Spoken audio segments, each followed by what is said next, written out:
Hey there, Kendall Kids. It is Mr. King coming back at you. Excited to see you guys again. Well, if not, I guess at least to have you hear me on the video.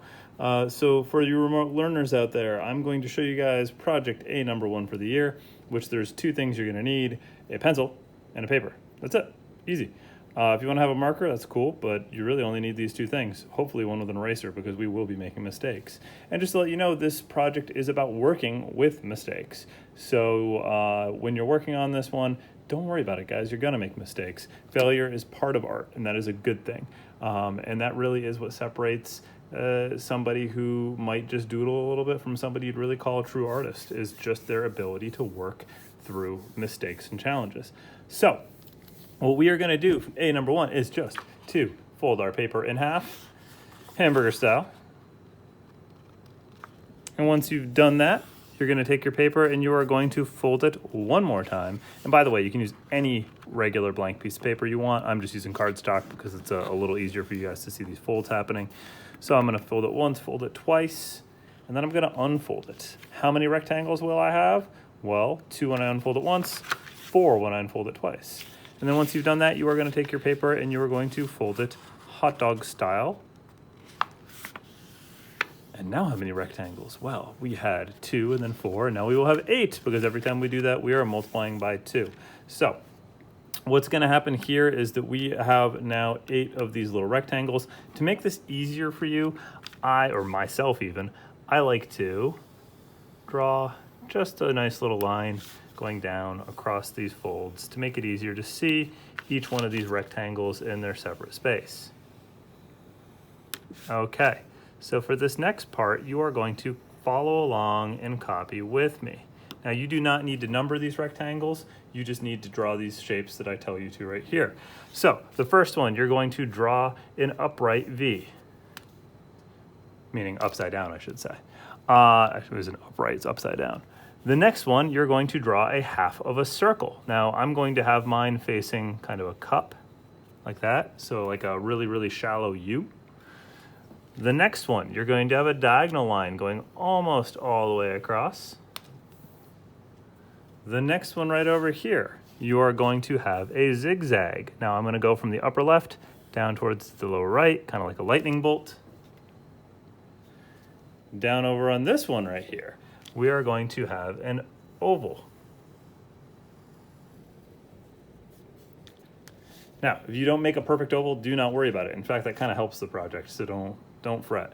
But take your time as much as you want. You don't really need to erase any of these, even if you make a mistake. This next one, check this out. We're going to have 2 diagonal lines. 1, 2, separated going down diagonally right there. On this next one down over here, I'm going to have you guys do a wavy line. Whoop, whoop. Like that, kind of like a curved Z. And then the last one down over here, why don't we end up making that one into 1, 2, 3 very small circles. And so your challenge, now that you've made these and drawn yourself into a corner, is to make each one of these rectangles into something. So that means that when you are doing this, these have to then become something recognizable, okay? So you can do the easy way out, and you can be like, oh, look, it's a upward caret thing. It looks kind of like an arrow, and you can, close that off and make that into an arrow really easily. Yeah, sure, and it can just be an arrow pointing up, and you can, you're done. Well, okay, I hear you. You did it. You did what I asked you to. You didn't really try that hard. But when you look at some of these other ones, you might be thinking, oh, okay, I might be able to actually see something in here. So this is pretty easy. You got yourself a shallow dish. What could that become? Come on, guys. Don't all call out at once. Oh, well, you know what I see right there? Instead of, a cereal bowl or any number of kind of like boring little things like that, I'm thinking, well, actually, it'd be funny. You should put eyelashes on that. It could be an eye, but you know what? Let's do that. Let's actually do that. Let's do the easy thing. But I'll show you. If you just put eyelashes on it, this eye is boring. It's putting me to sleep, kind of like it looks right there. Because with that much space, you're not just going to see the eye. You're going to see the inside of this person's nose, like along the bridge of their nose. You're probably going to actually see down to like where their nostrils are down here, starting to flare off. You might even have a few wrinkles right there because they haven't had enough sleep on the inside of the eye, like in that inside corner. And it might be coming around over here a little bit. And oh, guess what? Well, then you're gonna definitely be able to see the eyebrow. We're gonna give this guy some big, bushy eyebrows because why not, you know? Coming off over here.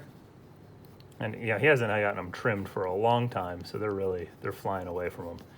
Maybe he's a little bit older. And now we made him older. You know, we can add a couple wrinkles to that eye right there. Can make this nose a little bit more so. We can even add some wrinkles on the forehead.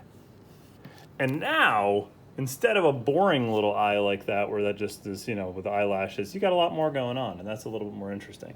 And you're just gonna keep repeating this process all the way down and saying, like, what does this become? Is that a ski slope with somebody going down it? Is it part of the hands of a clock pointing up or a speedometer on like a car?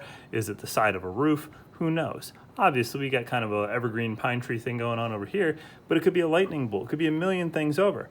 But here's where the challenge gets even more crazy, which is what happens when you have more than one of these in the same image. So you are allowed to ignore the line separating your rectangles and draw one continuous drawing between the two. Now, to really fully explain what I mean is that if you were to continue this guy's face down over here and you were gonna have him, you know, sitting right there, well, then what is going on with the lines going across the bottom of his mouth? You know what I mean?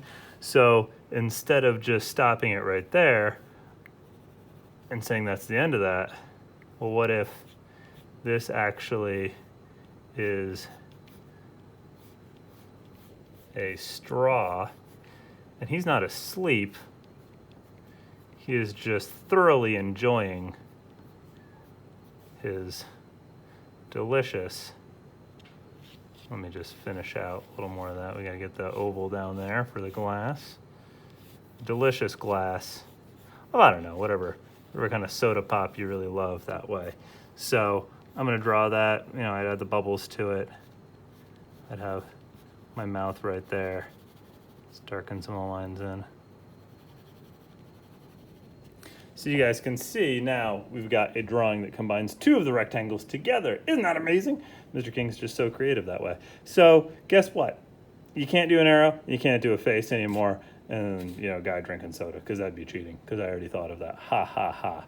So you got to be creative. You got to figure out what you see in these and try to submit something, an image of this when you are done, to the Google Classroom that shows you making each one of these strange shapes into something.